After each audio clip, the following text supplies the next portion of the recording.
अर्जुन अम्बा यदि वा दुखम स योगी परमो मत। हे अर्जुन, वह पूर्ण योगी है जो अपनी तुलना में समस्त प्राणियों की उनके सुखों तथा दुखों में वास्तविक समानता का दर्शन करता है। हरे कृष्ण। तात्पर्य पढ़ना है क्या? हाँ जी। है हाँ जी। हाँ जी। यस। तात्पर्य शिला प्रपात के द्वारा प्रपात की जय। कृष्ण भावना भावित व्यक्ति पूर्ण योगी होता है। वह अपने व्यक्तिगत अनुभव से प्रत्येक प्राणी के सुख तथा दुख से अवगत होता है। जीव के दुख का कारण ईश्वर से अपने संबंध का विस्मरण होता होना है। सुख का कारण कृष्ण को मनुष्य के समस्त कार्यों का परम भोक्ता, समस्त भूमि तथा लोगों का स्वामी एवं समस्त जीवों का परम हितैषी मित्र समझना है। पूर्ण योगी ये जानता है कि भौतिक प्रकृति के गुणों से प्रभावित बद्ध जीव कृष्ण से अपने संबंध को भूल जाने के कारण तीन प्रकार के भौतिक तापों या दुखों को भोगता है। और चूंकि कृष्ण भावना भावित व्यक्ति सुखी होता है, इसीलिए वह कृष्ण ज्ञान को सर्वत्र वितरित कर देना चाहता है। क्योंकि पूर्ण योगी कृष्ण भावना भावित बनने के महत्व को करता चलता है, अतः विश्व का सर्वश्रेष्ठ उपकारी एवं भगवान का प्रियतम सेवक है। नैत्य तस्मान मुनि शिशु कश्चिन में प्रिय कृतम। भगवद गीता 18:69। दूसरे शब्दों में भगवत भक्त सभी जीव के कल्याण को देखता है और इस तरह वह प्रत्येक प्राणी का सखा होता है। वह सर्वश्रेष्ठ योगी है क्योंकि वह स्वांत सुखाय सिद्धि नहीं चाहता, अभी तो अन्यों के लिए भी चाहता है। वह अपने मित्र जीवों से द्वेष नहीं करता है। यही है वह अंतर जो एक भगवत भक्त तथा आत्मोन्नति में ही रुचि रखने वाले योगी में होता है।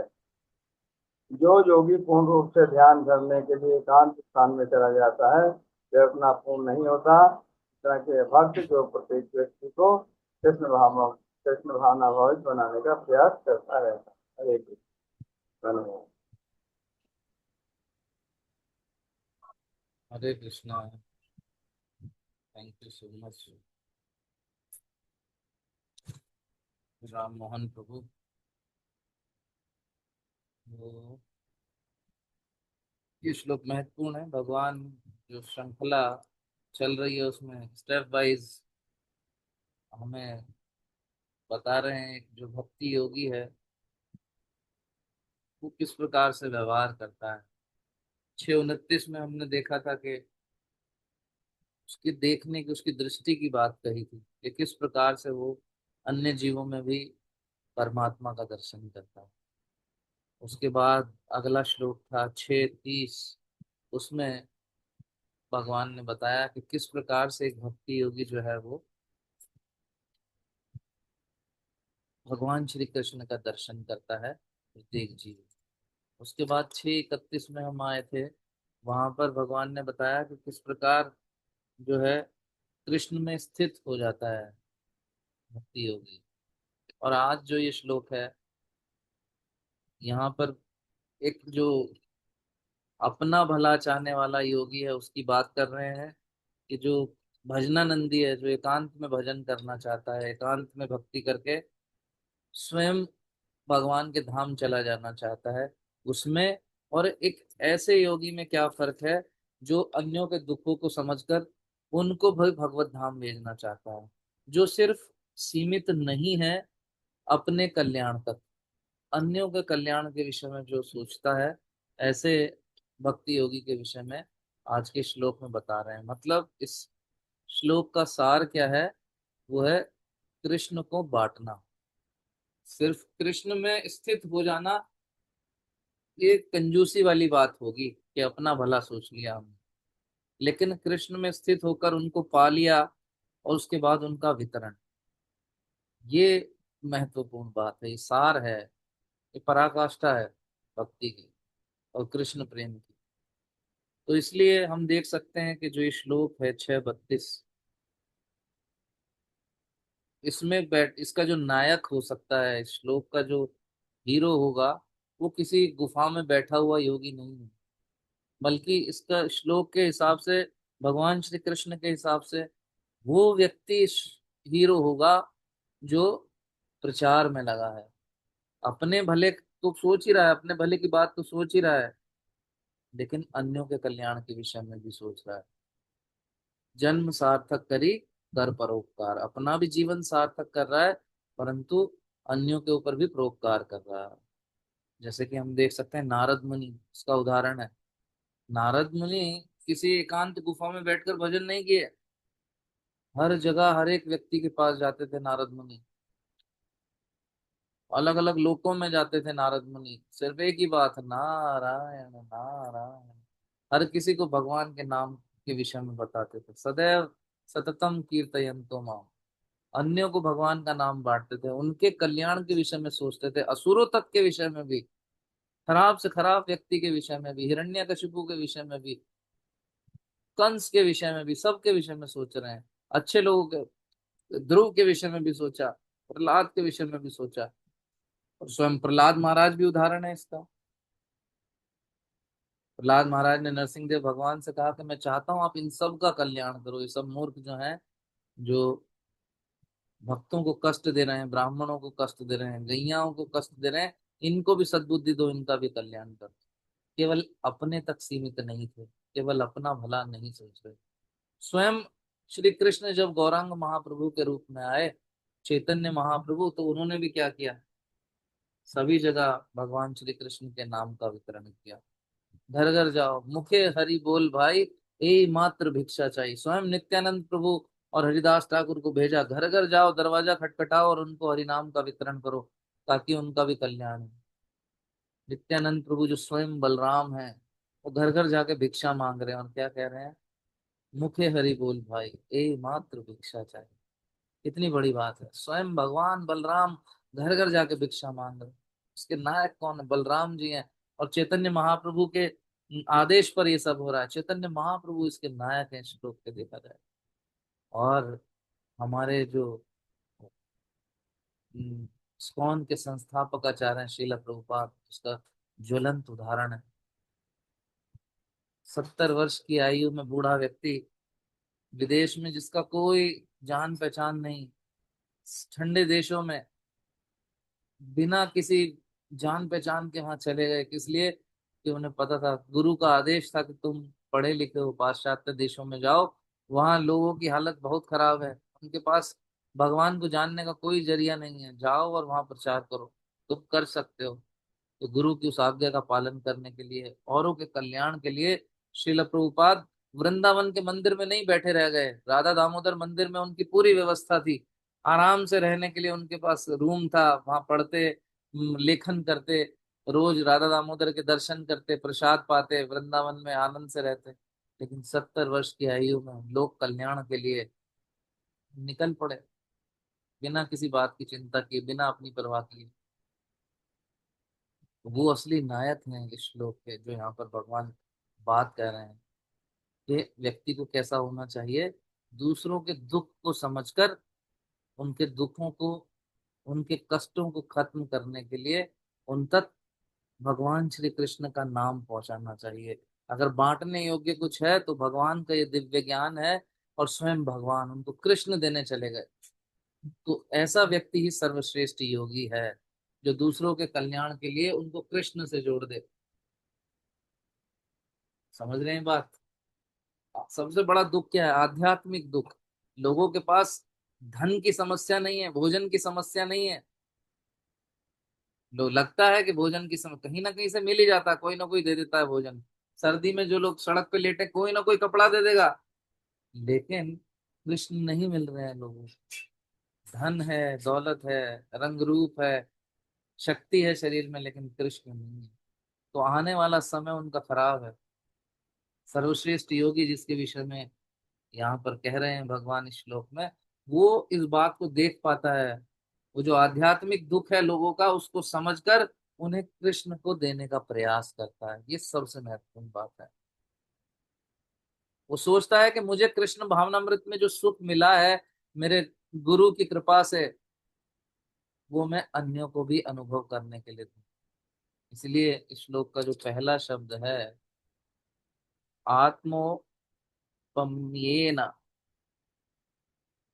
यानी क्या, अपनी अपने से तुलना करता है वो, कि जो मुझे आनंद और सुख मिला है वो मैं सबको बांट दूं। तो यही हमारा प्रयास होना चाहिए कि हम अन्यों को कृष्ण को देख सकें। सामान्य व्यक्ति क्या सोचता है कि भाई गरीबी दुख है, लोग गरीब हैं, या लोग बीमार बहुत हैं, बीमारी दुख है, या फिर परेशान है, मेंटली अपसेट है, वो वास्तविक दुख है। नहीं, रूपाल जी तात्पर्य में बिल्कुल क्लियर कट इस बात को लिख रहे हैं कि जीव का वास्तविक दुख यही है कि वो भगवान श्री कृष्ण से अपने संबंध को भूल गया है, और इस संबंध विच्छेद के कारण ही उसे नाना प्रकार के दुख भोगने पड़ते हैं, इस जीवन में भी, इस जीवन के अंत समय में भी, और इस जीवन के अंत होने के बाद भी। वो दुखों का सिलसिला खत्म नहीं होता। बार बार इस भौतिक जगत में ही कभी मनुष्य, कभी जीव जंतु, कभी कीट पतंगा बन के वो पुनः पुनः इस भौतिक जगत में आता रहेगा, दुख भोगता रहेगा।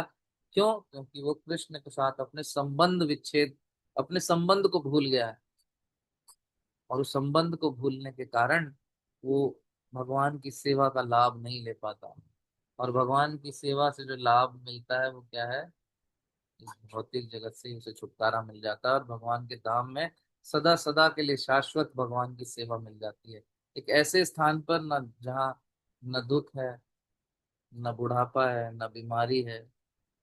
और कब तक रहना है? जब तक रहना चाहो। यद गत्वा न निवर्तन्ते तद धाम परमम मम, भगवान कह रहे हैं। वहां से वापस लौटने की आवश्यकता नहीं। यद गत्वा न निवर्तन्ते, वहां से वापस नहीं आना पड़ता। वहां शरीर बूढ़ा नहीं होता। वहां ऐसा नहीं है 80 वर्ष, 100 वर्ष, 90 वर्ष हो गए तो मर जाएगा, नहीं। तो कृष्ण से हमें अपने संबंध को भूलना नहीं। जैसे मछली को अगर आप एक सोने के महल में रख देंगे तो वो खुश नहीं होगी, सुखी नहीं होगी। क्यों? क्योंकि जल से उसका संबंध कट जाता है। नदी से निकाल कर उसको महल में रख दो तो मर जाएगी, शरीर छोड़ देगी। उसी प्रकार यदि जीव कितना भी अमीर हो जाए, क्योंकि आत्मा का संबंध भगवान से है, और उस आत्मा जो कि शरीर रूपी पिंजड़े में है, उसको आपने उस कनेक्शन ही उसका खत्म करा दिया भगवान के साथ, कृष्ण से संबंध ही कट गया, तो फिर क्या? उसके जीवन में शून्यता आ जाती है, और उसी कारण वो दुख भोगता रहता है। एक निर्वाक, एक शून्य का अनुभव अपने जीवन में करता ही करता है। जीवन की चमक दमक में, रुपया पैसा में, भोग विलास में हो सकता है कुछ देर के लिए वो उस शून्यता को भूल जाए, लेकिन उस शून्यता वाला समय जरूर आता है, क्योंकि आत्मा तुष्ट सिर्फ भगवान श्री कृष्ण की सेवा से ही होगी। There is no other way, कोई और उपाय नहीं है। तो यहाँ पे प्रभुपाद जी बता भी रहे हैं तात्पर्य में कि वास्तविक सुख है क्या। वास्तविक सुख के विषय में हमने 5वें अध्याय में पढ़ा था, आप लोगों को याद हो अगर। 5वें अध्याय के 29वें श्लोक को दोबारा खोल के पढ़िएगा, उसमें क्या कह रहे थे भगवान। भोक्ता राम यज्ञ तपसाम सर्वलोका महेश्वरम तू हृदय सर्वभूतानाम ज्ञात्वा माम शांति गच्छति। वास्तविक सुख ये जानना है कि श्री कृष्ण ही परम भोक्ता हैं, श्री कृष्ण ही मेरे स्वामी हैं, और वो ही मेरे परम हितैषी मित्र हैं। जब हम ये चीज स्वीकार कर लेते हैं अपने जीवन में, तो वास्तविक सुख का अनुभव करने लगते हैं, डर भय खत्म हो जाता है। अभी हम सोच रहे हैं कि क्या होगा हमारे जीवन का, हाय हाय, हमारे बच्चों का क्या होगा, हाय हाय। हर चीज में हम हाय हाय सोच रहे होते हैं। हम बूढ़े हो रहे हैं, क्या होगा हमारा, हाय हाय हाय। मेरे बाल उड़ गए तो क्या होगा, मेरे दांत निकल गए तो क्या होगा, हाय हाय हाय।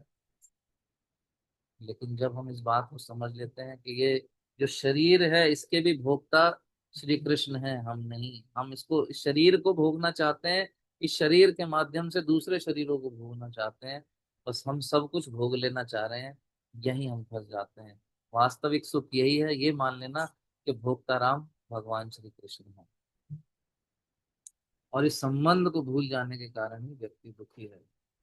श्री कृष्ण से उस संबंध को हमें भूलना नहीं है, क्योंकि अगर कृष्ण मिल गए सब मिल गया। रूपा जी बड़ा सुंदर उदाहरण देते हैं। एक बालक है, मेले में खो गया, मेले में रो रहा है। कई बार लोग आते हैं, अरे अरे अरे बेटा क्या हो गया, अच्छा रो रहा है, इसको चॉकलेट दे दो, लो चॉकलेट, लो बेटा आइसक्रीम लो। आइसक्रीम खिला दी, बच्चा भी खुश हो गया, अरे वाह आइसक्रीम, चॉकलेट। कितनी देर? 1 मिनट, 2 मिनट, 5 मिनट, वो चॉकलेट खत्म होगी। कई बार तो चॉकलेट खत्म होने से पहले ही उसे फिर से पापा की याद आ जाती है, रोना शुरू कर देगा। फिर कुछ और खिलौना दिला दो, थोड़ी देर फिर खुश हो जाएगा, फिर उसे चाहिए कौन? तो पापा ही चाहिए। क्योंकि जब तक पिता से नहीं मिलेगा उसका भय समाप्त नहीं होता। बेहतर क्या है?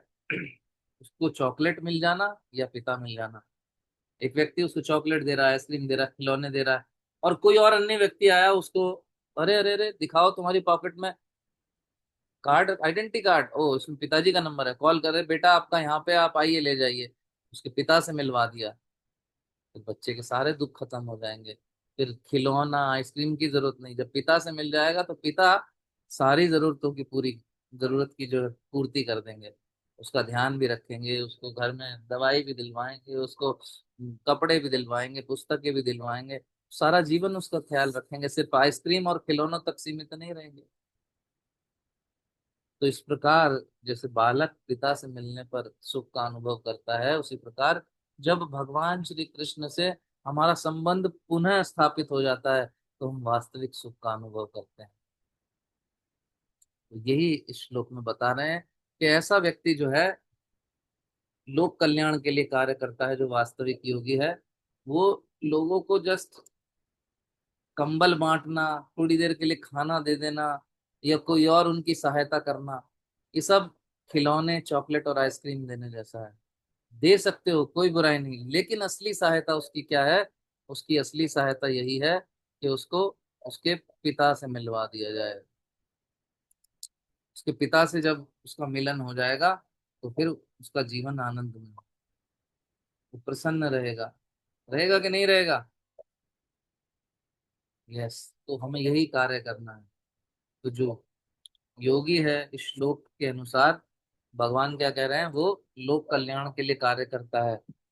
और भगवान भी इस बात को कहते हैं कि मुझे वो सबसे प्रिय है जो मेरे इस दिव्य संदेश का वितरण करता है। यानी इस ज्ञान से मिलवाना किसी को, मतलब श्री कृष्ण से मिलवाना। तो हर एक वो प्रचारक, हर एक वो व्यक्ति जो शिला प्रभुपाद के मूवमेंट में या किसी और संस्था में भी जो अन्य लोगों को कृष्ण से मिलाने के लिए कार्य कर रहा है, वास्तव में वो भगवान को बहुत प्रिय है। तो आप सब अभी क्या कर रहे हैं? अभी इसको समझ रहे हैं, अपने जीवन में उतारने का प्रयास कर रहे हैं। ये अच्छी बात है, आप अपने लाभ के लिए कार्य कर रहे हैं। लेकिन इसको अपने जीवन में उतार कर जब आप अन्यों के लिए भगवान के इस दिव्य ज्ञान का वितरण करेंगे, आप क्लासेस लेंगे, किसी न किसी माध्यम से अन्यों को कृष्ण से जोड़ने का प्रयास करेंगे, तो फिर वो क्या बन जाएगा? आप उस श्रेणी में आ जाओगे जिस श्रेणी की बात, या जिस श्रेणी के भक्ति योगी की बात इस श्लोक में भगवान श्री कृष्ण कर रहे हैं। ठीक है। हरे कृष्ण कृष्ण कृष्ण हरे हरे, हरे राम राम राम हरे हरे। भगवद गीता यथारूप की जय। श्रील प्रभुपाद की जय।